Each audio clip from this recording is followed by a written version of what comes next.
As you will recall from last week's conversation, we were all left with the cliffhanger question of, is Carex fun? Casey, is Carex fulfilling its kind of third pillar, having fun?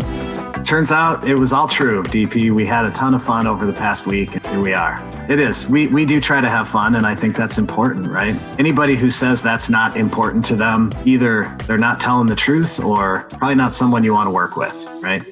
Well, give me an example of what you mean by fun, because you're working in a sector, kind of call it HR, human resources placement, that type of stuff. I don't think you're probably having water balloon fights in the office or, going to karaoke night together, or are you? Yeah, we are actually maybe not karaoke yet. We do have a trivia night coming up on the 3rd of April where we bring together our partners and candidates, our consultants, and we have a couple beers and play trivia. It's really fun. We do stuff like that all the time. We host a game night, which is more for our IT candidate base, where we get down and dirty and play some of the geekiest games you could imagine. And it's super fun. Everybody has a good time at that. But I think the have fun part of it for us is more just about, frankly, just joking around in the office. Like, we have an open concept office, about 10 people in there. We give each other a hard time. We have a good time. We screw around a little bit and try to just take some time and have some laughs. That's worth quite a bit. I want to be clear too, that while you guys may exist with developers and programmers and things like that, they're in your orbit. I've been to your offices. That's not some kind of broheim where it's all developer bros, because let's face it, the company was founded by a woman, Rachel Neal, and her DNA kind of informs the entire office on the way things roll. And what's your gender makeup now? Well, you're exactly right. Rachel is kind of the heart and soul of what we do. And for those that know Rachel Neal, she's just a great person. She's very vibrant. She's very driven. She has an infectious laugh. She's really fun to work with. So you're right. And she's an outsider to the staffing industry. I think all of us kind of are. And maybe that's a cliche thing to say, but we don't have a big staff built of people who have been in the staffing industry for 30 years. In fact, what we pride ourselves on is that we're kind of a disruptor in the space, and we come in and do things a little differently. And admittedly, a lot of that is because we don't know the quote right way to do it. So we just do it the way that we think is right from a doing right by other people standpoint. So we're a little different in a lot of ways like that. As far as gender makeup, I'd say we're probably 70-30 women when I think it through. Yeah, we've got a few guys on the team, but our recruiting and our leadership team is largely women, now that you mention it. Yeah.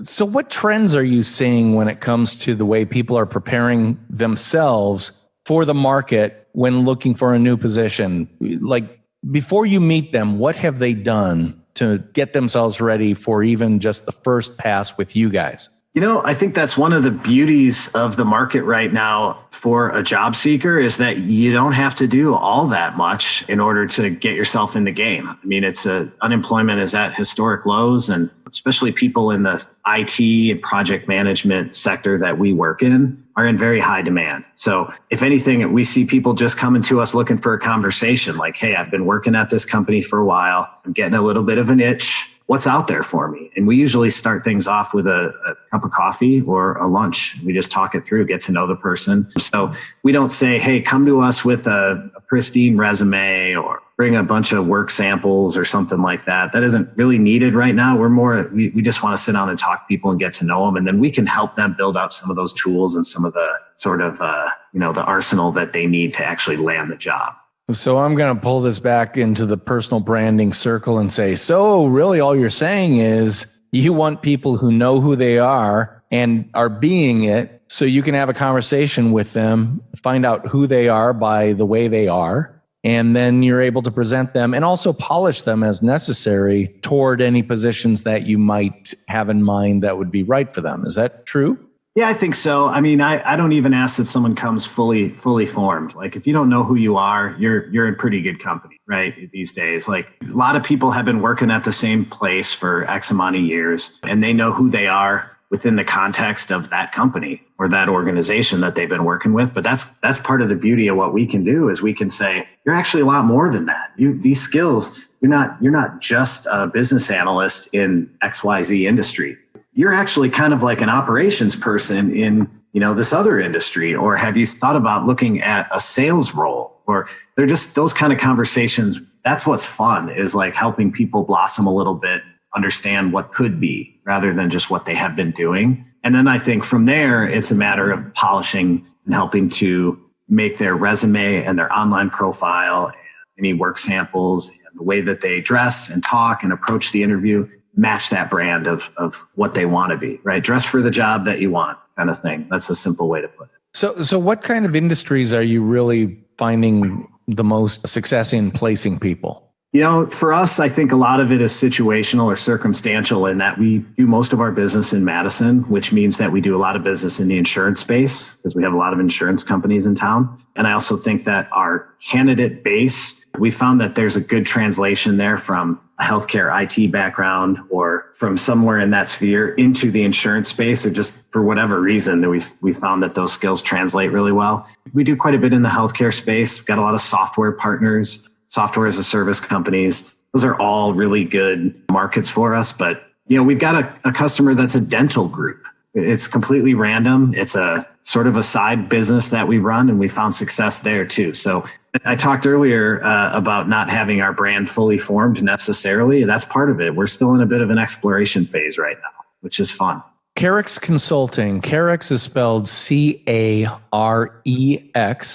Consulting. How can people get a hold of you if they wanted to have one of those proverbial coffee meetings where you get to know them and maybe can help them out? Yes, thank you for asking. Real simple. You can just email info@carexconsultinggroup.com.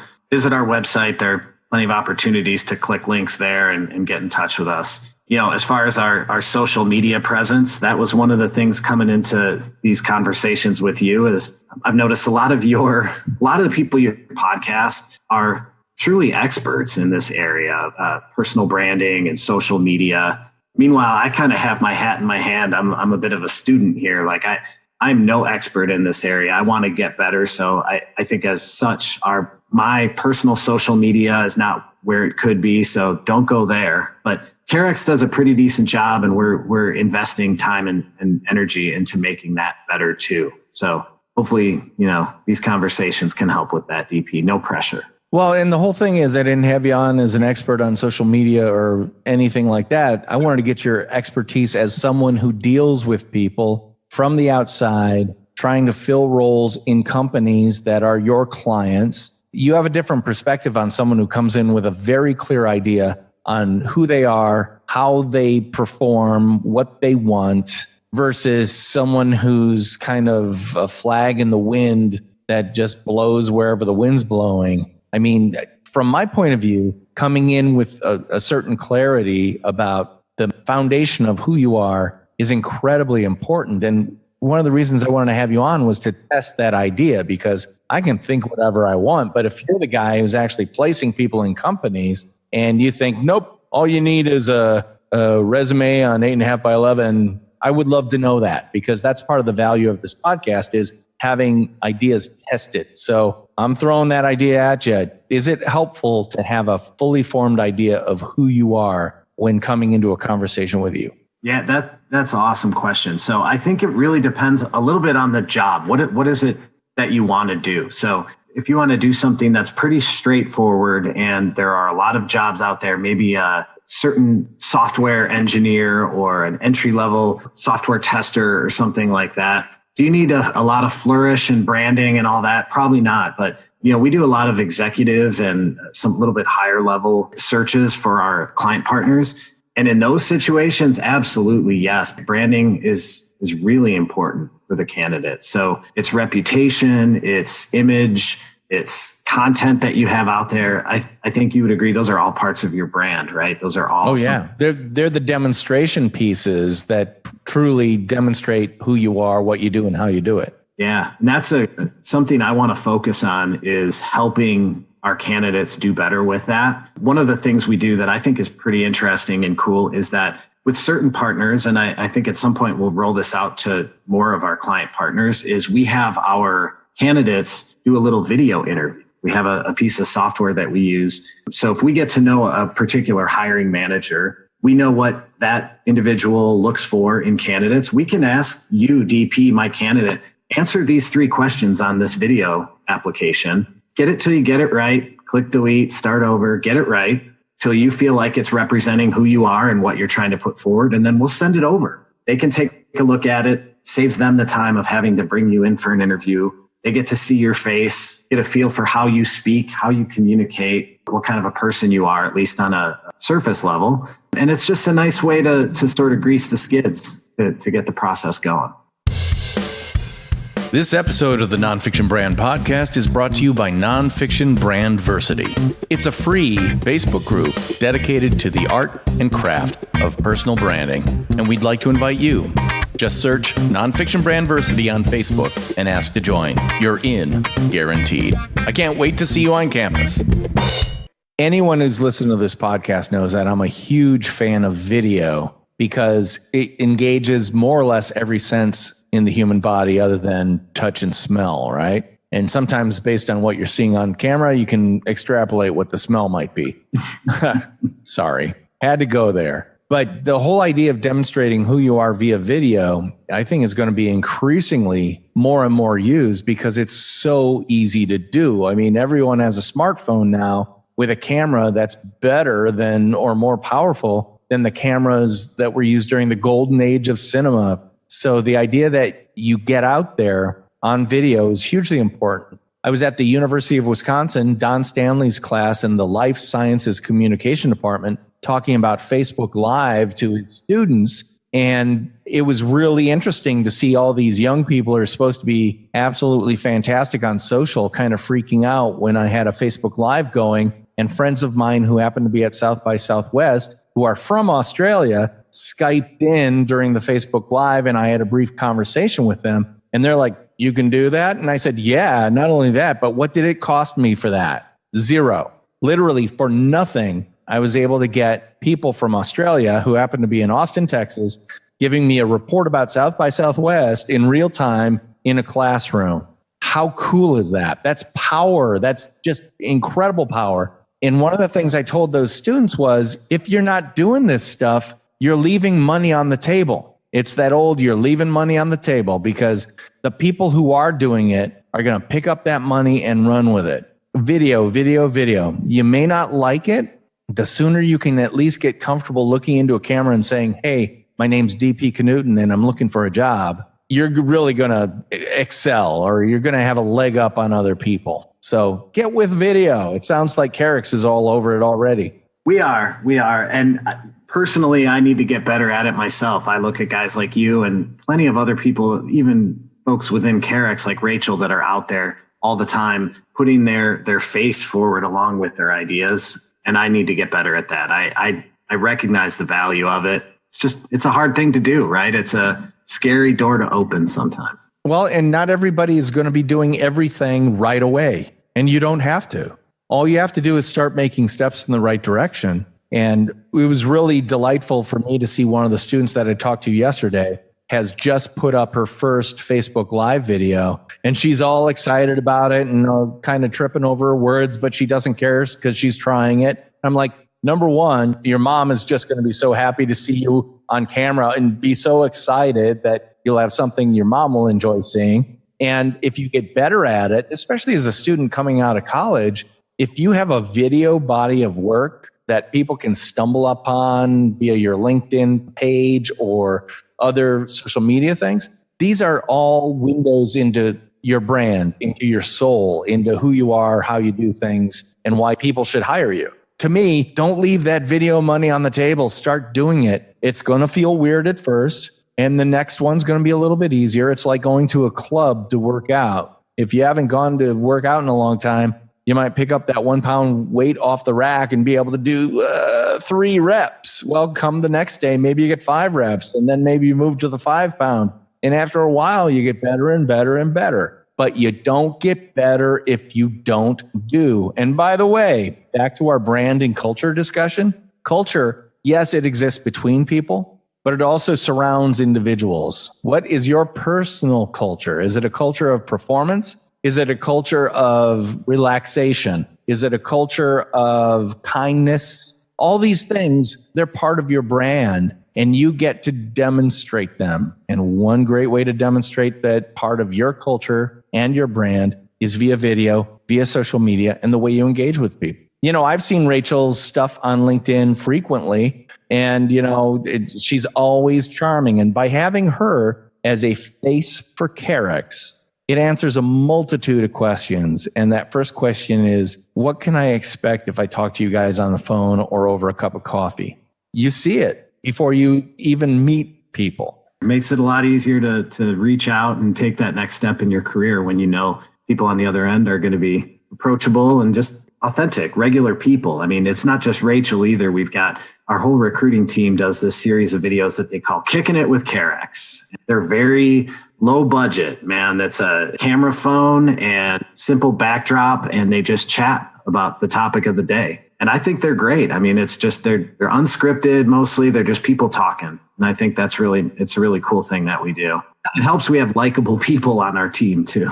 Yeah, well, and you know, they've said that the most stressful events in your life are things like moving, having a baby, losing a job, changing jobs. Is that whole time frame is very potentially stressful or uncomfortable for people. So if you guys via your video can show that, oh, you're nice people, there are no dumb questions, everybody seems kind, I'm a little bit nervous, it puts people at ease and makes it a lot easier. Let me ask you this question very specifically. What is the highest, biggest profile job that you've been able to place someone in via Carex Consulting?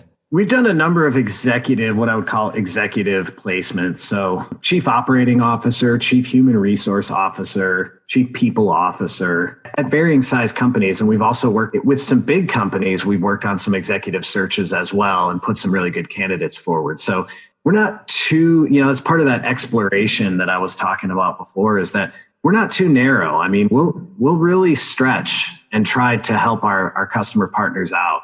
We've done administrative level roles as well. Neither the administrative nor the executive are really, I wouldn't say, our sweet spot, but do we try them, especially for our partners that we work with a lot? Yeah, absolutely.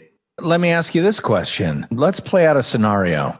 I'm coming out of a high-performing organization, and I've had a very specific role that is very clearly defined. Can I walk in, talk to you guys, and say, this is where I've been and what I've done? I don't want to do that anymore. I want to use those skills I've developed, but I want to go someplace else. Can you have those types of what-if scenario questions going on? That's all we do. I mean, that's exactly what we do. So if you can come, usually, to be frank, we have to get you to that point where you'll admit that you want to make a change or make that uncomfortable move into something new, a new industry, a new type of role. So, hey, if you come with that fully formed and fully baked and you want it, that's great. That just gets us one step closer to where we want to get. Can you give me a rundown of some of the industry sectors in which you've been able to place people? Yeah, you bet. As I said earlier, insurance has been a really big one for us. So whether it's health insurance, property and casualty insurance, broader financial industry, those have all been really good sectors for us. Healthcare, IT is obviously a big one for us. Like I said, we've got a lot of candidates that come from that space. So putting them in other roles in that space it's pretty easy. It's just, matching the right people with the right job at that point. We ventured into healthcare providers like dentists, orthodontists, things like that. We've had good success in general software companies and tech that aren't necessarily healthcare focused. So we are flexible in that way, and we're always exploring new industries. I would have put forward the guess that 3 years from now, we will probably have lines of business in sectors that we don't even know. We want to be very opportunistic, and something will come down the road, and I'm sure we'll take a look at it. And we're not afraid, put it that way. And that's cool, because I see you as defined by your brand, not defined by your current service offering menu.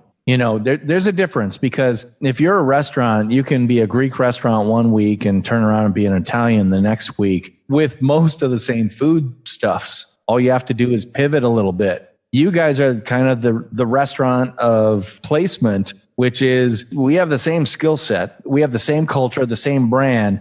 but we can flex to meet your needs, which I think is very, very cool. What is the youngest person you've been able to place successfully? Well, we've on multiple occasions brought Rachel and Bill's son Daniel in as an intern. Does that count? Yeah. Not too young though, DP. I mean, it's generally we're talking about folks that are out of college, professionals that we work with. We don't really try to flex down to younger people necessarily, but who knows? They should have a couple of years under their belt in a professional organization.